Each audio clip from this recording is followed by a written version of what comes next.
Shri Radha Madhava ki jai, Shri Radha Damodar ki jai, Jai Vishnu Pada Paramams. Hari Vajakacharya Astottara Sata Shri Srimad Divine Grace Srila A.C. Bhaktivedanta Swami Prabhupada ki jai. Jai Om Vishnu Pada Paramams Hari Vajakacharya Astottara Sata Shri Srimad Divine Grace Srila Bhakti Siddhanta Sarasvati Thakur Goswami Maharaj Prabhupada ki jai. Grantaraj Srimad Bhagavatam ki jai. Nitya Gaur Premanandi Haribo. Namo Vishnu Padaya Krishna Prastaya Bhutale Shrimate Devamrita Swami Nitanamani Jai Purvaraksham Bhakta Chara Bhavinata Parartha Tapikarmanyam Yasasave Chitenama. Namo Vishnu Padaya Krishna Prastaya Bhutale Shrimate Bhakti Vedanta Swami Nitanamane Namaste Saraswate Deve Gauravani Pacharine Nirvishesha Shunyavadi Paschatya Shatarine. Om Namo Bhagavate Vasudevaya. Om Namo Bhagavate Vasudevaya. Om Namo Bhagavate Vasudevaya. Today we're reading from the Srimad Bhagavatam, 5th Canto, Chapter 18. Prayer is offered to the Lord by the residents of Jambudweep. Haribo Dasi Prem Prabhu, welcome back to the land of the free and the home of the brave. Hope you had a nice trip. Hare Krishna, thank you. 5th Canto, Chapter 18, text number 3. Aho vitram bhagavad vicheshtitam knantam janoyam himishan napashyati. Let me try again. Aho vitram bhagavad vicheshtitam knantam janoyam himishan napashyati. Dhyayan nasadyahi vikarma sevitum nirhritya putram pitaram jijivishati. Aho vichitram bhagavad vicheshtitam gnantam janoyam himishan napashyati. Dhyayan sadyarhi vikarma sevitum nirhritya putram pitaram jijivishati. Aho vichitram bhagavad vicheshtitam gnantam janoyam himishan napashyati.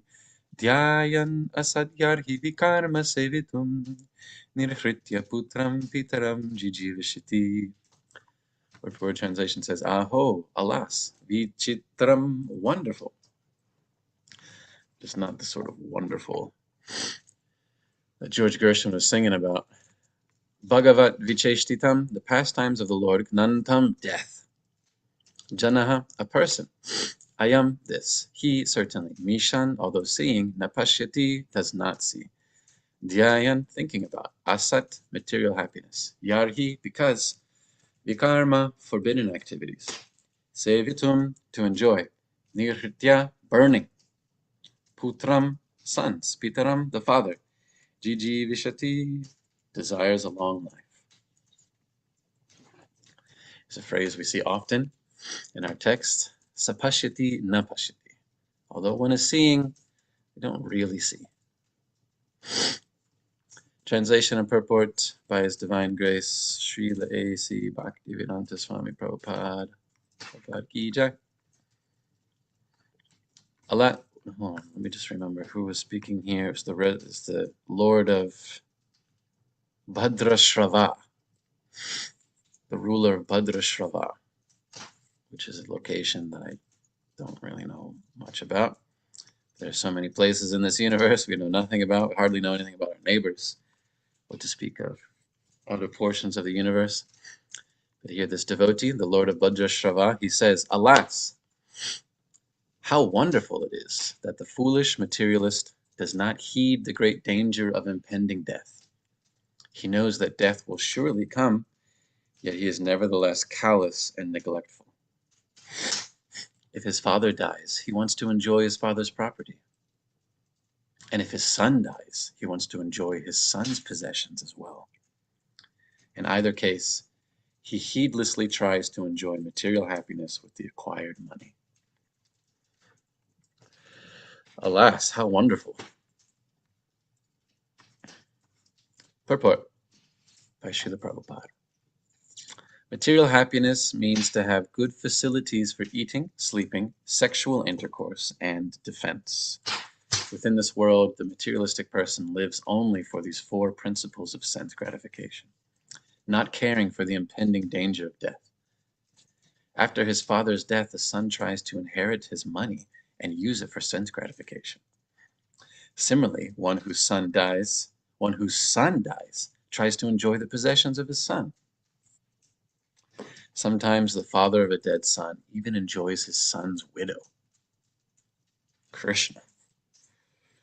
I mean, it sounds disgusting, but surely throughout human history this has happened before. So Prabhupada is saying these sort of things can happen. The father of a dead son will try to enjoy his son's widow. Materialistic persons behave in this way. Thus, Shukadeva Goswami says, "How wonderful are these pastimes of material happiness transacted by the will of the Supreme Personality of Godhead."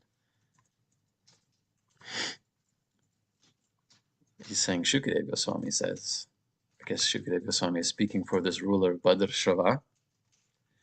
But aho vichitram bhagavat vicheshtitam gnantam jana ayam.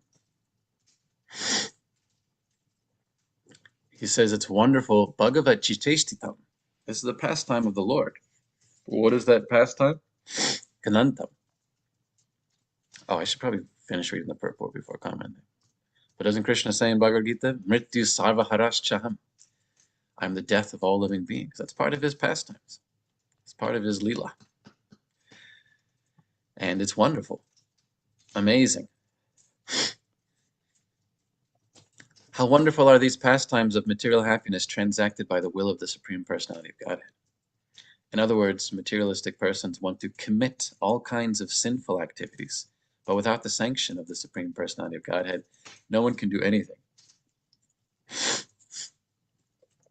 Why does the Supreme Personality of Godhead permit sinful activities? The Supreme Lord does not want any living being to act sinfully. He begs him through his good conscience to refrain from sin. But when someone insists upon acting sinfully, the Supreme Lord gives him the sanction to act at his own risk. No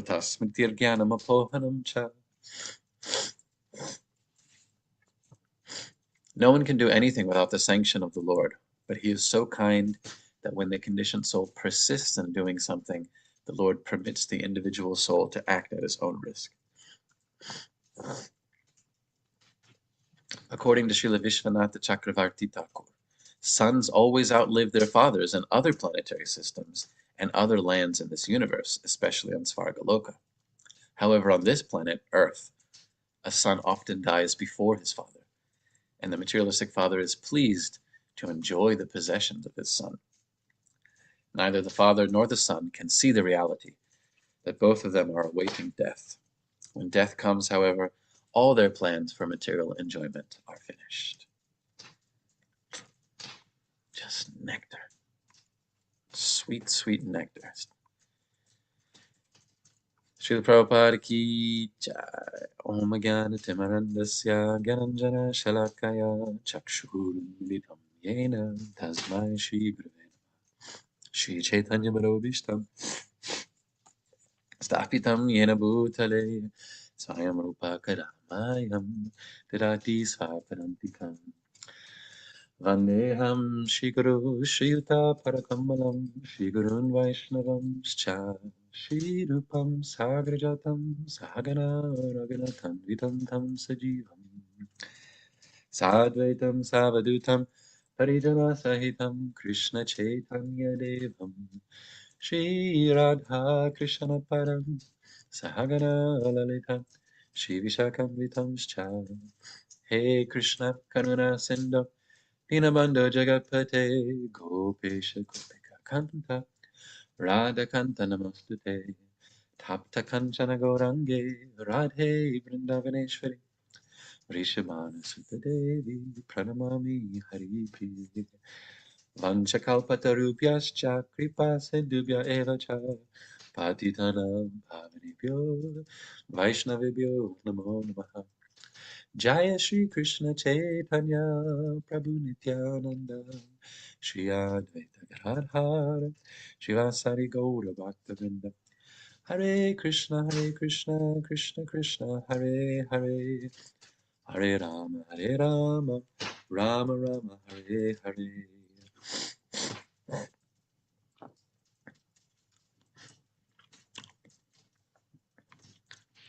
So again, the verse says, Alas, how wonderful it is that the foolish materialist does not heed the great danger of impending death. He knows that death will surely come, yet he is nevertheless callous and neglectful. If his father dies, he wants to enjoy his father's property. If his son dies, he wants to enjoy his son's possessions as well. In either case, he heedlessly tries to enjoy material happiness with the acquired money. So this is a definition of materialism. There are a few definitions. It's not just who buys the most stuff. It's one who identifies with the body and who, in ignorance, does not heed the great danger of impending death. The danger is pretty high. As far as I know, the death rate is 100%. It's coming for all of us. There's no sense in hiding. There's no sense cowering in fear. Krishna says that which is inevitable is not worthy of lamentation. Tasmad aparihartamya natvam shochitamarhasi. If it's inevitable, Krishna says this in Bhagavad Gita. If it's inevitable, what's the point of lamenting? So death is inevitable for all of us. There's no sense lamenting. That would be callous and neglectful. Because your lamentation does nothing. It does nothing. Unless that lamentation becomes impetus to understand one's eternal constitutional position in relationship with the Supreme Lord. So for some, they might get a glimpse of that lamentation at the funeral. We see a bit of death around us, and then we start to think, what is life all about? This is called, not Markata Vairagya. Is it Markata Vairagya? Or is that the monkey renunciation? I can't remember the other term. Cemetery renunciation. If anyone can remember the Sanskrit term. Cemetery renunciation. Prabhupada said this sort of renunciation that everyone has at the funeral, where, at least for a few moments, they look at the body of their departed loved one and think, wow, that will be me. Maybe I should do something more important with my life. Maybe I should try to understand Krishna. And then, a few days go by and forget all about it. So that's why Shukadeva Goswami here is saying, Aho vichitram. It's actually amazing. It's wonderful. It's wonderful, this death thing. It's a pastime of the Lord, Bhagavad Chichestitam. And Mishan Napashiti. People see it. We see the death, but then we just don't see it. Don't really think about it. Don't worry about it. That's a problem for when I'm much, much older. That's a problem now. It's a problem for all of us. We are not meant to be born and die. The fact that we even are averse to death is an indication of our eternal nature. I read this in a very interesting article written by Damodar Swami. Damodar Swami saying that we see in babies, I had two of them, that even babies, they don't know anything and yet they still have a fear of death. They cling to the mother or father when something is frightening or something's moving really fast. They have this sense of fear of death, even though they know literally nothing. They don't know how to walk, they don't know how to talk. They can't make sense of any words, and yet they're born with an inherent fear of death. This is an indication of our eternal spiritual nature. Death is not normal. It is an imposition upon the soul, as Srila Prabhupada would often say. We're not meant to be subjected to it. And the fact that we are averse indicates our spiritual nature as being something beyond the body and its temporary fluctuations, disintegrations, and destructions. So Shukadeva Goswami is saying it's amazing. It's amazing that even though we might see death, still we just, I don't want to think about it. I don't want to plan for it. I don't want to imagine that's ever going to happen. Let me just enjoy a little more. Death is a problem for maybe the last few days of my life, but right now I'm fine. So he says, Aho, this is wonderful. Many of you know, of course, the famous conversation between Yudhishthira while he was in exile in the forest, which I can't remember. It was on their way up towards the heavenly planets, actually. Anyway, during their 14-year exile adventure, at one point, the five Pandavas and Draupadi were doing something. One of them went to go look for some firewood or maybe some food and then didn't come back. And then Yudhishthira sent Nakula to go after Sahadev, try to find him, and he didn't come back. And then Yudhishthira sent Arjuna to go find Nakula and Sahadev, and he didn't come back. And then he sent Bhima, and Bhima also didn't come back. I don't remember if Draupadi went, but anyway, then Yudhishthira went to go find them all himself, and he found their lifeless bodies, the lifeless bodies of his four brothers at the edge of some pond. And there was like an apparition there, like a Rakshasa or some sort of force, like some witch. And Yudhishthira recognized that this entity had apparently killed his brothers, and he thought this must be very powerful. It's likely that I'm not going to win in a fight. And the entity started questioning Yudhishthira. He said, if you answer my questions, answer my riddles, then I'll give you your brothers back. Turns out, as most of you know in the story, it was actually Yudhishthira's father in disguise, Yamaraj, Lord of Death. And he questioned Yudhishthira on many things about dharma and about duty. And one of the great questions that he asked Yudhishthira, Yamaraj, hidden as this apparition, as this Rakshasa, one of the questions that he asked Yudhishthira famously was, what is the most wonderful or amazing thing in this world? Aishcharyam. Kim Aishcharyam. What is the most amazing thing? And Yudhishthira's very famous answer, which we should all contemplate, Yudhishthira's very famous answer was that everyone sees that he will die. Everyone sees that his father has died, his family members have died, even his sons could die. But still, he thinks, I'm okay. I'll be fine. So Yudhishthira said that this is the most amazing thing. This is absolutely amazing. That even though there's death all around us, we see death pretty much every day. We don't see a lot of humans dying unless you work in a particular industry or you live in a place where it's not so hidden.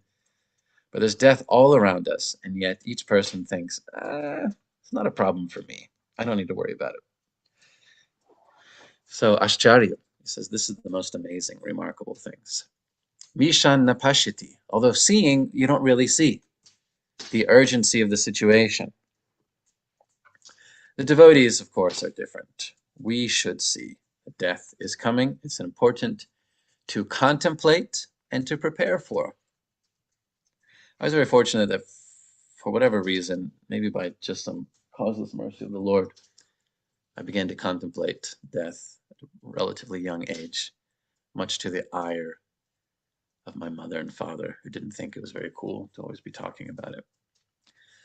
But I got started reading a lot of death literature early, and it's a big part of my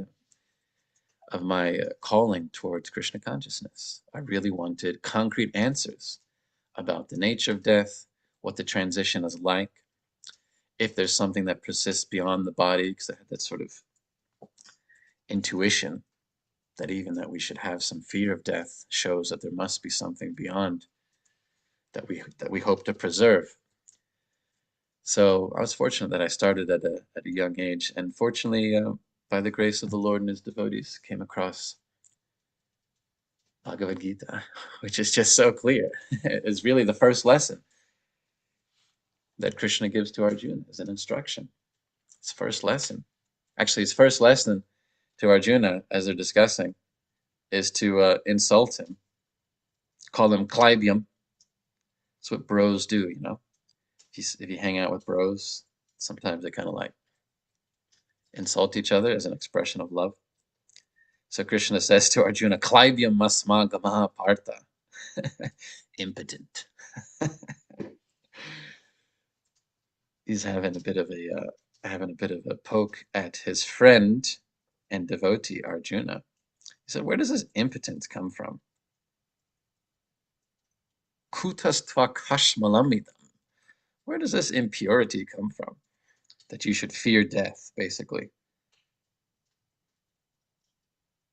The first thing that Krishna says to him is Ashochanam Vashochastvam. Hold on. Yeah, first thing that Krishna says to him is first come to terms with death. He says Ashochanam Vashochastvam pragyavadamscha bhashase. Gatasuna gatasumscha nanu shochanti panditaha. He says, you're speaking very learned words. You're saying all sorts of clever and intelligent things, but actually, Klybium, you're impotent. He says, those who are actually wise, they lament neither for the living nor for the dead. And he goes on to explain that the soul does exist perpetually. I did, I do, all these kings do, and you.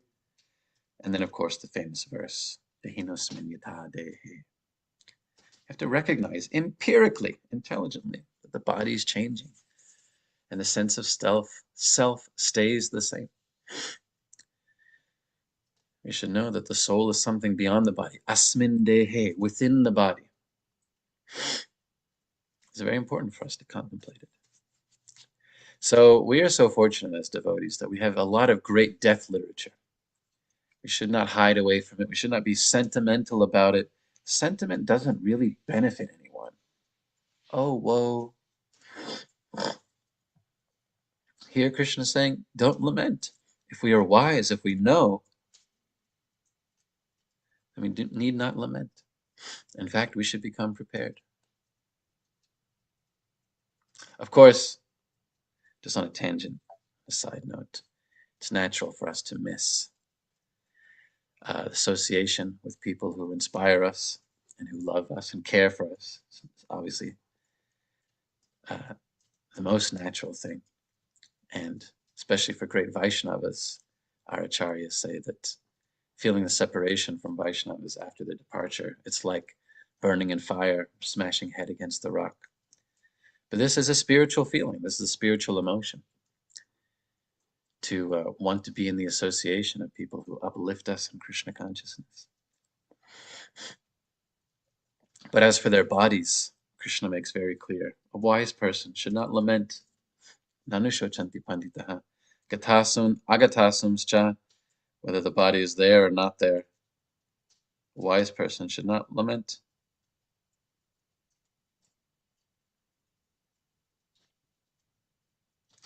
Let me say a few more things about death. It's one of my favorite subjects, actually.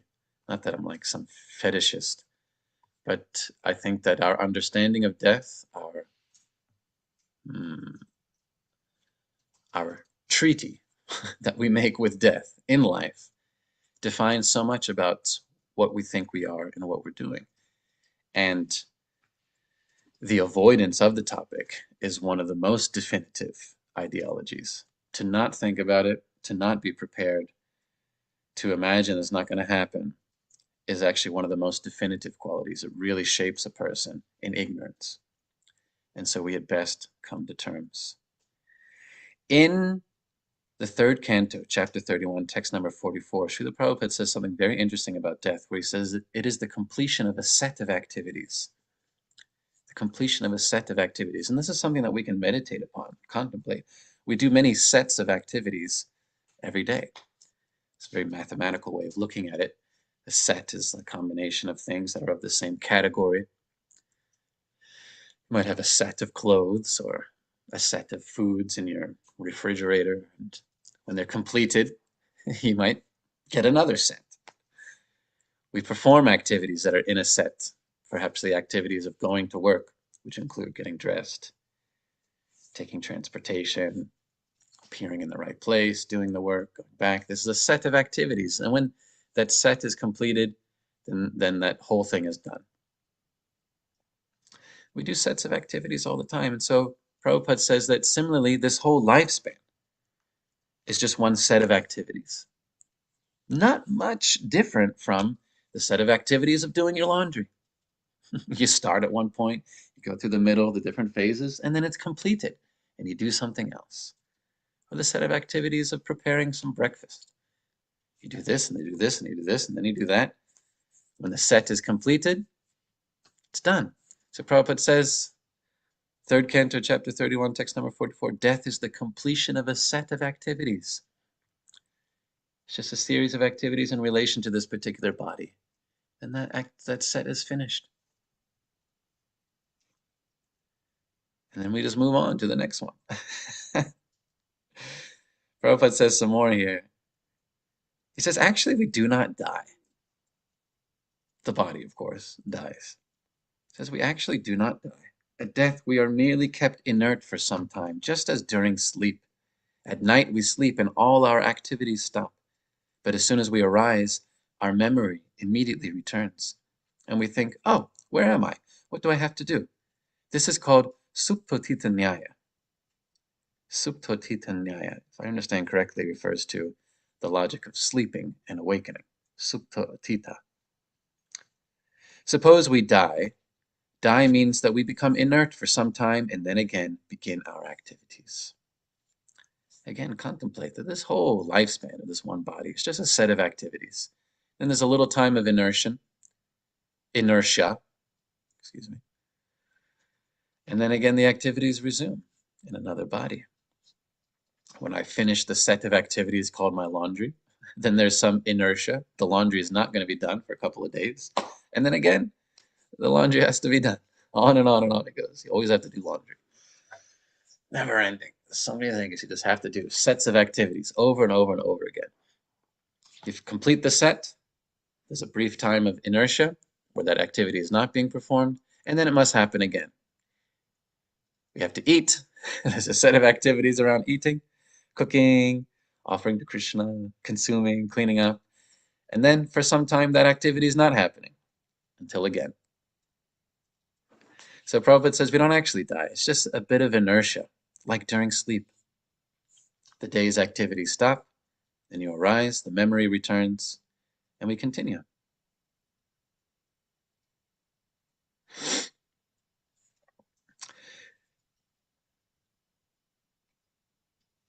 And I guess so many other interesting quotes about that.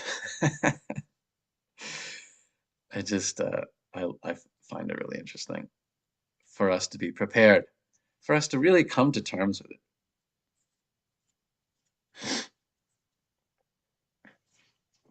When we've come to terms with it, then we can actually live. That's the really important part. Then we can actually live for Krishna. A person who cannot come to terms with death, who thinks that their time is running out, they can't live for anyone but themselves. Actually, it's a very, very miserable condition. Illustrated by this one exchange I had on book distribution in Sydney many, many years ago. Very memorable. Right outside the Central train station, downtown. All of you Americans might not know that in other countries they have trains. They're really, really nice. You don't have to drive anywhere. And so the train stations are great places to distribute books. And I met this old suit, this businessman. He's in a rush. Very materialistic. But at least he was kind enough to stop and talk to me. although his idea of talking was telling me that my only interest in God and religion is a fear of death. To which I replied, it's really quite the contrary, because I don't have fear of death. I'm confident to dedicate this lifetime to service of Krishna. I said, it's your fear of death that makes you try to build more and more castles made out of sand. You feel the clock ticking, your time running out. That's why you rush, rush, rush, even though you're already in old age, just rushing to get more and more and more. And I'm not usually so cruel and mean on book distribution, but Dusty Prem can testify that sometimes, people are asking for it. Sometimes people ask for it, so you should give it to them. And surprisingly, I don't know, it really struck a chord with him. I'm sure I wasn't the only one playing his instrument, but struck a chord, and he really had to change of heart. He bought the book.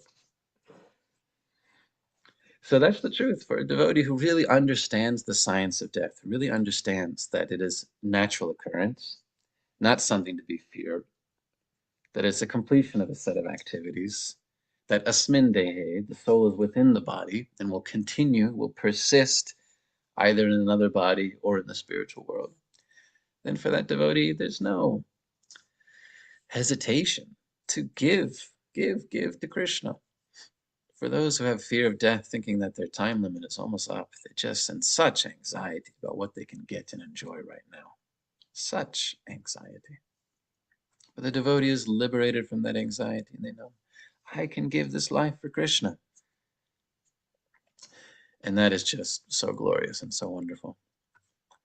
So in conclusion, let's not shy away from the science of death. There's so much scientific presentation of it in our literature.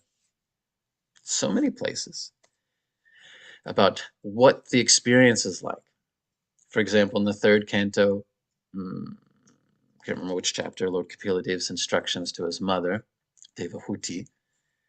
Lord Kapila Dev describes the experience of death as being just like a flash of light when one passes through a door. He even says that those who are advanced in yoga, they don't even recognize that their body dies. Like they might not even be paying attention. Their consciousness is so transcendent to the body that they might not even recognize it. Like I don't know, if you're wearing some clothes or something and you're doing something very active and you might rip a hole, but you don't even notice. Oh, look at that. So similarly for the yogi, oh, I've just shed my body. This is what Lord Kapila Dev says. So there's so much in our literature which describes the science of death. And it behooves us to contemplate it very deeply, to become prepared. As His Holiness Bhakti Tirtha Swami Maharaj very famously said, die before dying. We don't need to wait until it's forced upon us. There's such literature that we can become wise in the ways of death, even at a very young age. And that's what Krishna demanded of Arjuna. A wise person would not be lamenting like this. So let us become wise by appreciating Srila Prabhupada's books, by appreciating his description, his explanation of the experience of death. Let's not shy away from the subject. And then we can be very, very confident to live a life dedicated to Krishna. Hare Krishna. Oh, it's only 7:40.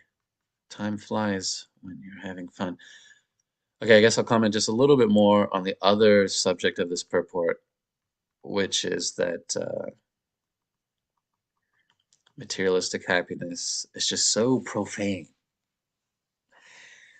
that sons and daughters are waiting for their parents to die, just hoping to get some of that cash. And it's disgusting, but it has to be said. We should recognize the reality of this world, especially in the Kali Yuga. This is what's happening. Even before a person is dead, family members circling around like buzzards, just waiting to see, what can I get? What can I get? What I put in the will? Sometimes family will manipulate a person on their deathbed to try to get more in the will. Make sure that you give me all this, or the properties, or the accounts, or whatever. And it's just, it's pretty gross. I haven't inherited anything, but I have just recently seen how my father and his siblings had a bit of a falling out because of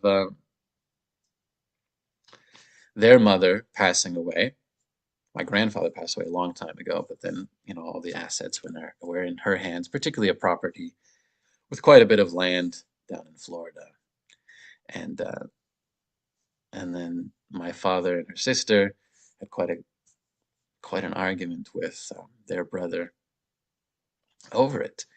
And now they're not talking to each other. All this sort of stuff comes about just because of fighting over some properties and who's going to get what and how much portion and who did what with their inheritance. It just becomes such a subject of contention. So much conflict arises from it. And this is just part of the disgusting quality of material existence. I mean, it's disgusting, but also wonderful, according to this verse. Aho vichitram. It's really quite amazing how other people who are also nearing death are fighting over what they just received from some other dead body.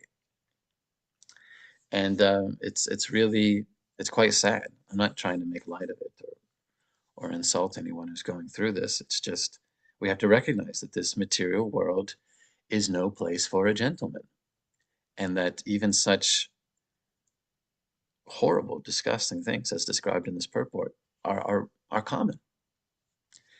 It's very common, of course, for the children to be waiting patiently for the old man or the old lady to pass on so that they can get that cash.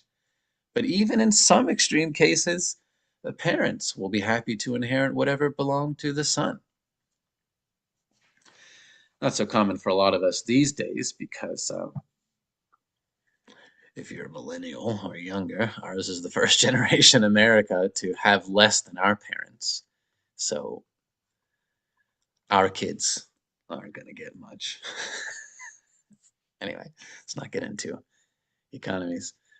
But sometimes it's the case where, if a person's child is like very famous or very successful, they might have a lot of money, more than their parents.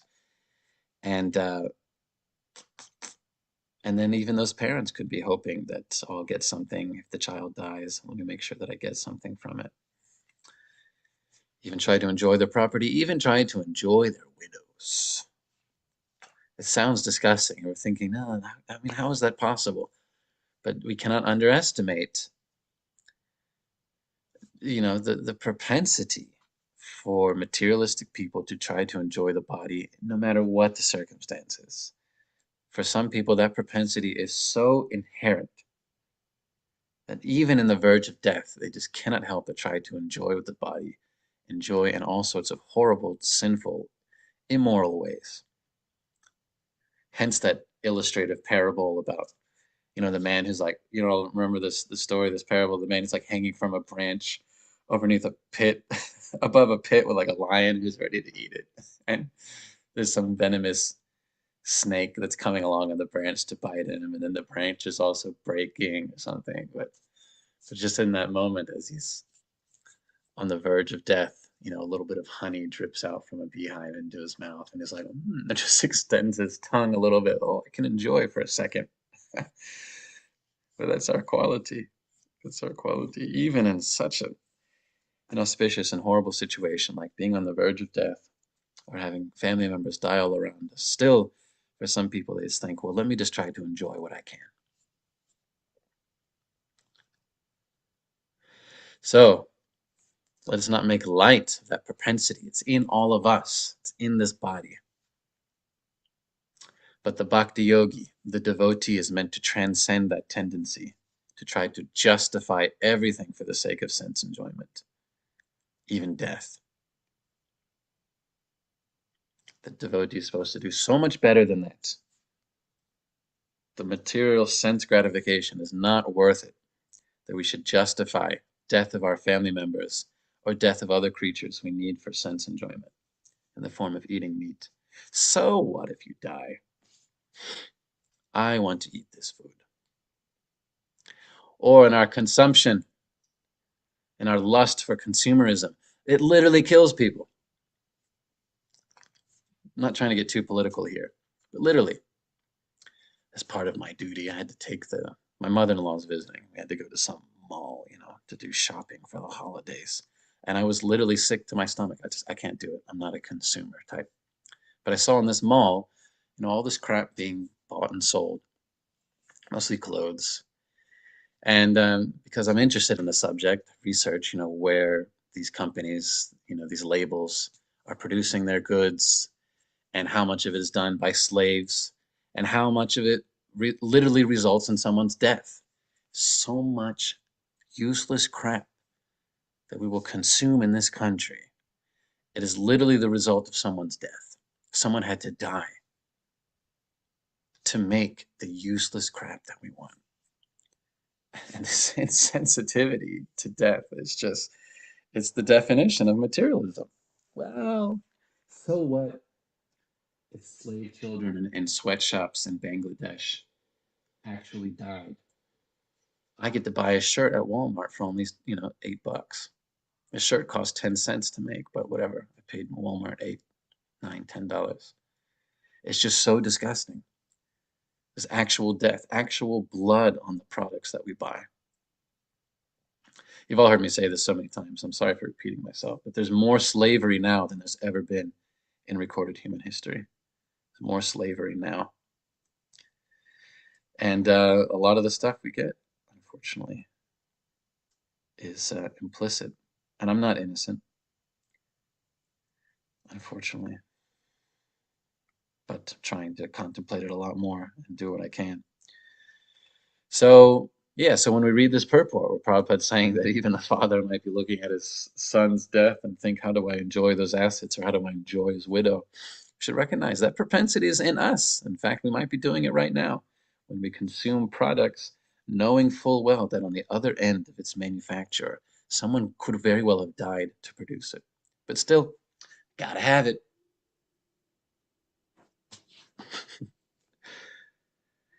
In conclusion, this material world is no place for a gentleman. Let's get out of here by becoming Krishna conscious. I think that's the sum and substance of this verse and purport, that if someone recognizes just how amazing this is, then they should surrender to the Lord. They should become a devotee of Krishna and get out of here. Hare Krishna. That's all I have to say on the subject of death for today. I could go on and on and on because I really, really am fascinated by it.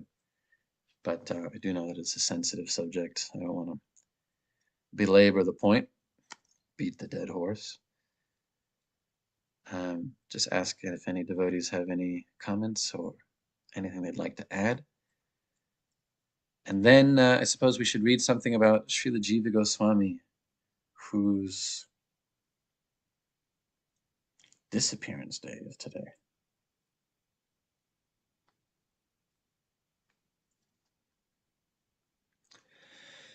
Hare Krishna.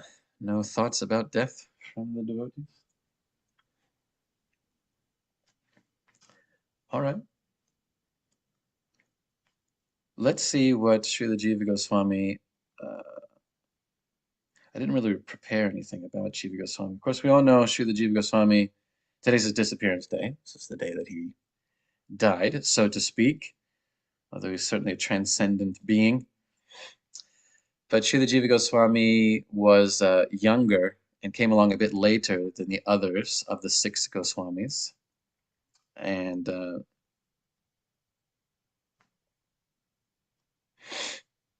he was famous as quite an accomplished philosopher. Wrote a lot of very philosophical text. He took the time and effort to combat other philosophies, which used to be a thing that people do, not so much anymore in Kali Yuga. But back in the good old days, there'd be real debates about conclusive truths, and some scholars would make some point about the nature of God and the nature of the soul and the interaction, and then another philosopher would sort of counter that with some other perspectives from the Shastra. And so Jiva Goswami was very famous for that. He wrote quite a few texts to counter to advance Vaishnava philosophy. What can we read, though? I want to read this. Well, maybe we can read this whole thing. Bear with me, we'll read a little summary, it's not that long, about Srila Jiva Goswami. So, Sri Sanatana, Sri Rupa, and Sri Vallabha were three brothers, all employed in the service of the Hussain Shah. Amongst the three, there's only one descendant, Srila Jiva. There was only one descendant. Oh, Jiva is the son of Vallabha. So his uncles are Sanatana and Rupa Goswamis. Having been rewarded richly by the Badsa for their services, the Badsa, that's the Hussain Shah. Their household life was very opulent. There was nothing lacking in whatever was necessary for the upbringing of the only son, Jiva. The house was illuminated by the effulgence of the child's golden complexion. His eyes were like the expanded petals of the lotus. Every part of his body was graced with a lustrous, radiant splendor. When Sri Gaurasundara came to Ramakeli, Sri Jiva was blessed by having a darshan of his worshipful Lord. Though he was just a baby at the time, placing the dust of his lotus feet on the child's head, Mahaprabhu indicated him to be the future sovereign preceptor of the Gaudiya Sampradaya. So again, Jiva Goswami was younger than the others, being the nephew of Rupa and Sanatana Goswamis. And so he didn't have a lot of association with Lord Chaitanya Mahaprabhu, but received the dust of his lotus feet while he was just a baby. Though he was only a child, Sri Jiva kept the form of the Lord, which fascinates all the world within his heart. As he grew up while eating, lying down in his dreams, while he was awake at all times, he would meditate on that form of Lord Chaitanya. Later on, when his father and uncles renounced their family life in order to be with Mahaprabhu, the only child, Sri Jiva, was left with his mother in the family palace at Fatehabad. Lying in her lap, which was wet with tears of separation, he gradually began to grow as the waxing moon. Seeing that the mother and the child's face were always wet with tears, their friends also fell under the shadow of sadness and only with great difficulty managed to assuage their grief. Whenever Jiva Goswami would remember his father and uncles or the lotus feet of Sri Gaura Hari, he would lose consciousness and fall to the ground. I want to get to the part where he is established in Vrindavan. So it says something about his childhood and his youth, how he was studying. He went to Navadvip. Oh, someone suggested to Jiva to go to Navadvipa and bathe himself in the coolness emanating from the lotus feet of Lord Nityananda Prabhu, so that his mind and body, burning with grief, could be refreshed. Thus, Sri Jiva set out for Navadvip with a group of pilgrims. Nityananda Prabhu, the omniscient Lord, could understand that Sri Jiva was on his way to Navadvip. Therefore, he also left for there from Kardahar. After a few days, Jiva arrived at Navadvip. Seeing the beauty of that place, he was charmed. Falling down on the ground, he offered his dandavats to Mother Ganges. Inquiring from the villagers the directions to Mayapur, he learned that Nityananda Prabhu was residing at Srivas Pandit's house. Srivas Pandit's house was just the most happening place during all of the Middle Ages. I mean, for hundreds and hundreds of years, there's probably nothing like what was happening at Srivas Pandit's house. Dear devotees, if you haven't read Chaitanya Charitamrita yet, please get in there and just see Party Central with Srivas Pandit's house all the time. I mean, we think that our kirtans are ecstatic. Sometimes we're jumping up and down, we're running around, we're singing in ecstasy. Srivas Pandit's house, the kirtans were just so boisterous, just so amazing. They would shake the earth. The neighbors would just be standing outside, like some of them would like be cursing the devotees. Can't you worship the Lord quietly? And some of them would just be like, when will I be allowed to enter? It's just such an amazing place. So Nityananda Prabhu was there at Srivas Pandit's house. Jiva Goswami went there. At last, arriving there, he fell down at the door to offer his dandavats. Nityananda Prabhu came out with Srivas Pandit and picked him up and embraced him, asking, "Are you the nephew of Sri Rupa and Sri Sanatan?" As an answer, Jiva again fell down on the ground at the lotus feet of Nityananda Prabhu. This time Nityananda Prabhu brought him in the house and began to inquire after the welfare of his family at Fatehabad. Then Sri Jiva was introduced to the devotees present in Navadvip. He offered his salutations at their lotus feet. Everyone was very happy to meet the nephew of Sri Rupa and Sanatana. That day, Sri Jiva received the remnants of Nityananda Prabhu's prasadam. There's much more. In this little description I have is not so much about his commentary on the Shastra and on his books that he's written.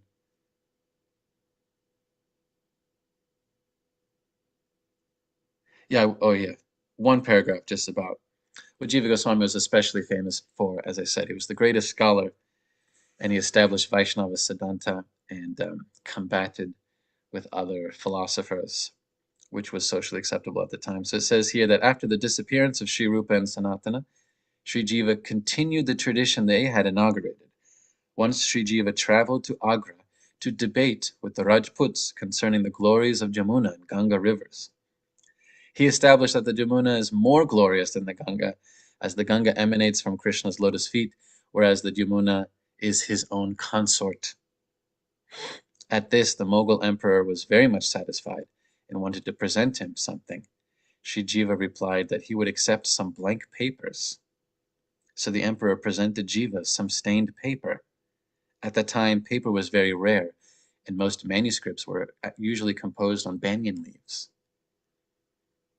So it shows what was Jiva Goswami's focus. When the king offered something to Jiva Goswami, for his success in the debate, he meant like money, homes, properties, villages, a palace. That's the sort of things that were offered. And so much of the Vrindavan temples were built in that way because these devotees, especially Rupa, Sanatan, Jiva Goswami, were just so dear to everyone. The kings of the area, wealthy businessmen, they always wanted to give something to these sadhus, the six Goswamis. And always, Rupa and Sanatan and all the others, they would take the money from those people and build temples. Really, that's where the tradition has come from. So if you go to Madan Mohan Temple and Govinda Dev Temple, these were established with money procured from kings and from businessmen by the six Goswamis. So Jiva Goswami, when offered similar wealth, all he wanted in return was some paper so that he could continue writing his books. So, does that sound like someone we know? Yes, our own Srila Prabhupada, who inherited from his spiritual master, Srila Bhaktisiddhanta Saraswati Thakur, an urgency to print books, to distribute books, to make them available to everyone.